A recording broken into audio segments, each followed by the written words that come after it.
அதனுடைய முதற்கட்ட பார்வை இன்னும் வாங்கல, நம்ம பேசிடுவோம்.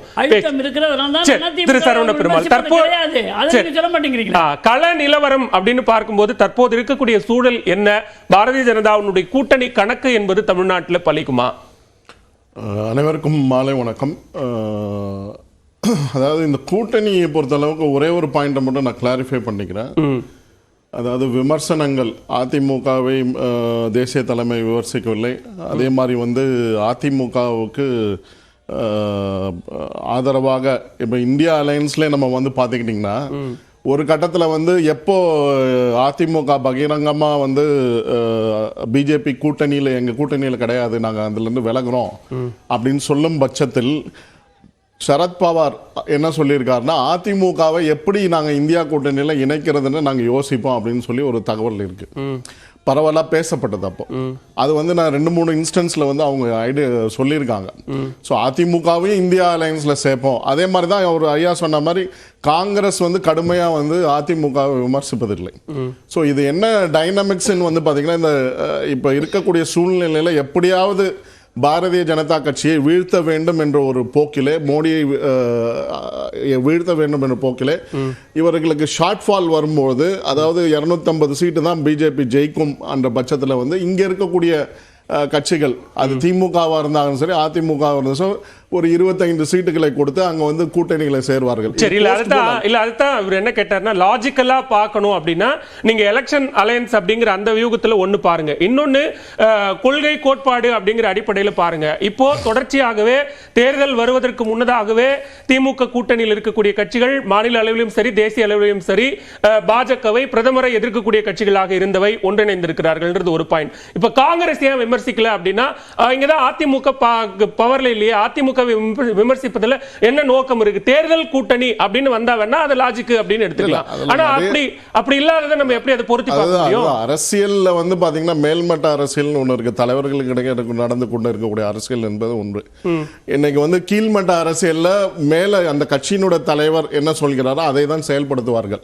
அதுதான் அந்த பார்வையில தான் நம்ம பார்க்கணுமே ஒழிய, அந்த மேல்மட்ட அரசியல் என்ன நடந்து கொண்டிருக்கிறது யாருக்குமே ஒரு கணிக்க முடியாத ஒரு சூழ்நிலை இருக்கு. அந்த வியூ பாயிண்ட்ல தான் நான் சொல்றேன். ஆகையினால இதுல பாத்தீங்கன்னா இன்னொரு விஷயத்தையும் சொன்னாரு நம்ம தனியரசு சார் சொன்னாரு, அதாவது விமர்சிக்கவில்லை அப்படின்னு வின்னபிலிட்டி, அது வின்னிங் தான் எப்பவுமே எலெக்ஷன்ல மைய பாயிண்ட். பொன் வில்சன் சொன்ன மாதிரி ஸ்டாலின் ஐயா அவர்கள் 27/11/23 அன்னைக்கு அவங்க கட்சி ஃபங்க்ஷனரிஸ், டிஸ்ட்ரிக்ட் ஃபங்க்ஷனரிஸ் ஒரு தனியார் ஹோட்டல்ல மீட்டிங் நடந்தது. அதுல அவர் என்ன சொல்றாருன்னா, வின்னிங் கேண்டிடேட்ஸ்க்கு மட்டும் தான் நான் சீட்டு தருவேன், டிஸ்ட்ரிக்ட் ஃபங்க்ஷனரிஸ் நீங்க வருத்தப்படாதீங்க, கூட்டணி வெற்றியை நோக்கி தான் நீங்க பயணம் பண்ணும். அது அவர் சொன்ன விஷயத்துக்காக நான் சொல்லிடுறேன். அடுத்த கட்டமா நீங்க கேட்ட மைய கேள்வி, இன்னைக்கு பாஜகவினுடைய கணக்கு என்ன அப்படி தமிழகத்தை பொறுத்த அளவு பாத்தீங்கன்னா, தமிழகத்தை பொறுத்த அளவுக்கு மட்டும் இல்லை, ஒரு மார்ச் 23 அவங்க வடகிழக்கு மாநிலங்களில் 3 இடங்களில் திருப்பூரா மேகாலயா இந்த இடங்கள்லாம் ஜெயிச்சிருக்காங்க. அதற்கு பிற்பாடு நடத்தப்பட்ட கூட்டத்தில் அகில இந்திய தலைமை டிஸ்ட்ரிக்ட் ஃபங்க்ஷனரிஸ் நடந்த கூட்டத்தில் 84 தொகுதிகளில் தென்னிந்தியாவில் ஐடென்டிஃபை பண்ணியிருக்காங்க. அதில் குறிப்பாக தமிழகத்தை பொறுத்த அளவுக்கு 5 இடங்கள் வெற்றி உறுதி. அதாவது அதிமுக கூட்டணியில் இருந்தாலும் சரி இல்லாவிட்டாலும் சரி, தனித்தே ஏற்கனவே தமிழறிவு மணியன் தலைமையிலும் வைகோ தலைமையிலும் 2014 ஒரு கூட்டணியை சந்திச்சோம். இப்போ சமீபத்தில் வந்த கருத்து கணிப்பு முடிவுகள்ல நீங்க தேசிய அளவில் மீண்டும் பாஜக தான் ஆட்சி அமைக்கும், ஒரு 300+ அப்படின்னும் போது அந்த முடிவுகளை ஏத்துக்கிறீங்க. ஆனா தமிழ்நாட்டில் டிஎம்கே அலையன்ஸ் அல்லது இந்தியா கூட்டணி தான் இங்க அவர்கள் எல்லா இடங்களையும் கைப்பற்றுவார்கள் அப்படின்னா அதுல உங்களுக்கு மாற்று கருத்து வருது. ஏன் அது ஒரே போல் தான், அதுலயே கருத்துகள் மாறுபடுது? இல்ல அதான் நான் சொல்றேன், வேற வேற கருத்துக்கு. அதாவது 2 சீட்டு, இன்னொரு கருத்து கணிப்பு என்ன சொல்லிருக்காங்க, 2 சீட்டு அதிமுகவுக்கு, பாஜக ஒரு இடம் அப்படின்றத சொல்லியிருக்காங்க அவங்க. ஸோ ஆகையினால் 36 இடங்கள் 35 இடங்கள் திமுக பெறும் அப்படின்றத சொல்லியிருக்காங்க. பட் இன்னொரு ஆஸ்பெக்டை நம்ம உன்னிப்பா கவனிக்கணும். சிஎம்னோட ஃபங்க்ஷனிங் எப்படி இருக்கு அப்படின்னு மக்களோட கேட்கப்பட்ட கருத்துல 20% மக்கள் தான் சாட்டிஸ்ஃபைடுன்னு சொல்லியிருக்காங்க. வெரி சாட்டிஸ்ஃபைடுன்னு கூட சொல்லல. அதாவது அது இல்லாம சம்வாட் சாட்டிஸ்ஃபைடுன்றது அதிகபட்சமா இருக்கு. இன்னும் 40% மக்கள் அதை ஒரு சரியான we cannot say even somewhat satisfied. இல்லைங்க, தமிழ்நாட்டினுடைய தேர்தல் வரலாற்றை நம்ம பார்க்கும்போது பாராளுமன்ற தேர்தலுக்கு எப்படி வாக்களிக்கணும், சட்டமன்ற தேர்தலுக்கு எப்படி வாக்களிக்கணுங்கிற அந்த ஒரு விழிப்புணர்வு வாக்காளர்கள் கிட்ட இருக்குங்கிறத நம்ம பார்த்திருக்கிறோம். தேர்தல் முடிவுகள் அதை நமக்கு உணர்த்தி இருக்கிறது. தமிழ்நாட்டினுடைய 2.5 ஆண்டு கால நீங்க சொல்ற அந்த ஆன்டி இன்கம்பன்சி அப்படிங்கிறது பாராளுமன்ற தேர்தலில் எதிரொலிக்குமா, அல்லது பாஜக முன்வைக்கக்கூடிய அந்த டிஎம்கே வெர்சஸ் பிஜேபிங்கிற அந்த லாஜிக்ல அந்த வெர்சஸ்ல அது எதிரொலிக்குமா? கண்டிப்பா அது எதிரொலிக்க தான் போகுது. அது என்ன சதவீதத்தில் எதிரொலிக்கும் அப்படின்றது வந்து பார்த்தீங்கன்னா எனக்கு என்னோட கணிப்பு பிரகாரம் வந்து 5% வாக்குகள் அதில் ஆன்டி இன்கம்பன்சி பாஜகவுக்கு போக தான் போகிறது. அது மட்டும் இல்லாமல் குறிப்பாக ஒன்று நல்லா கவனிக்கணும். சுகன்யா திட்டம், அதாவது செல்வ மகள் திட்டம், அதுல வந்து தமிழ்நாடு முதலிடம், முத்ரா லோன் திட்டத்தில் முதலிடம். இந்த மாதிரி பெனிஃபிஷியரிஸ் வந்து இன்னைக்கு வந்து பாஜகவை முன்னிறுத்தி, அதாவது ஒரு 2வது இடத்திற்காக தள்ளுவதற்காக வாக்காளர்கள் தமிழகத்தில் தயாராகி விட்டார்கள் தான் கள நிலவரம் சொல்லுது. இன்னைக்கு வந்து நான் பல இடங்களில் சுற்றுப்பயணம் செய்திருக்கேன் தமிழகத்தில். ஆகையினால மக்கள் என்ன நினைக்கிறாங்கன்னா மோடியின் மீது ஒரு நம்பிக்கை இருக்குது.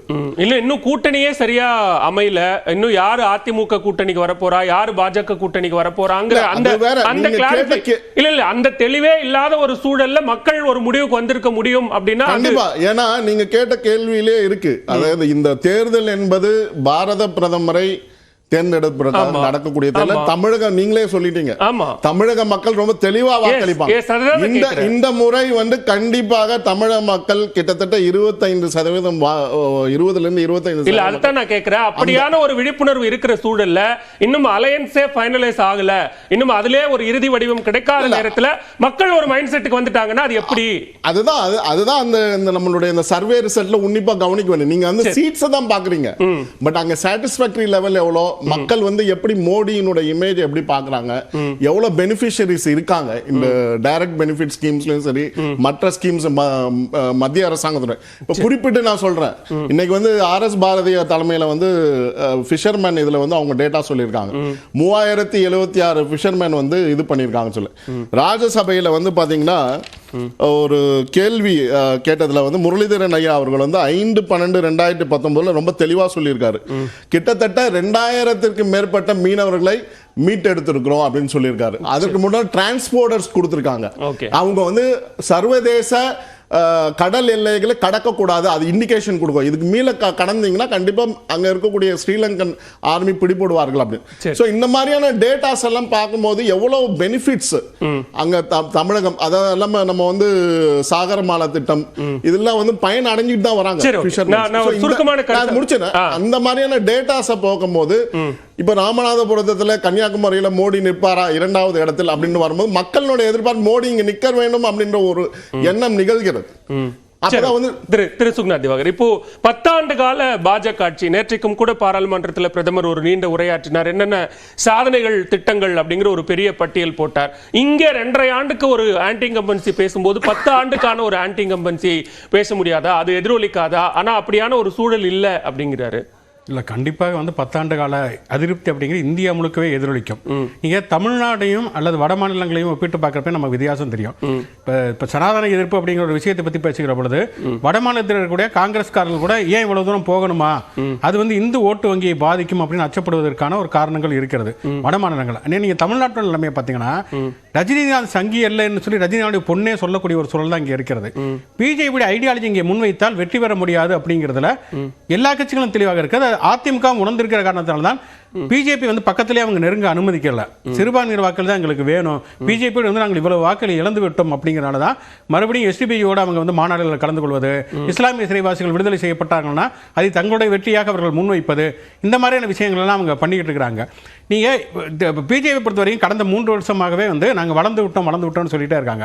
அப்படின்னா ஏன் மீண்டும் அவங்க அதிமுகவை நோக்கி போக வேண்டியது இருக்கு? இப்போ நாம் தமிழர் கட்சி எடுத்துக்கங்க. நாம் தமிழர் கட்சி வந்ததுலேருந்தே அவங்க தனித்து தான் நின்று கொண்டிருக்கிறார்கள்.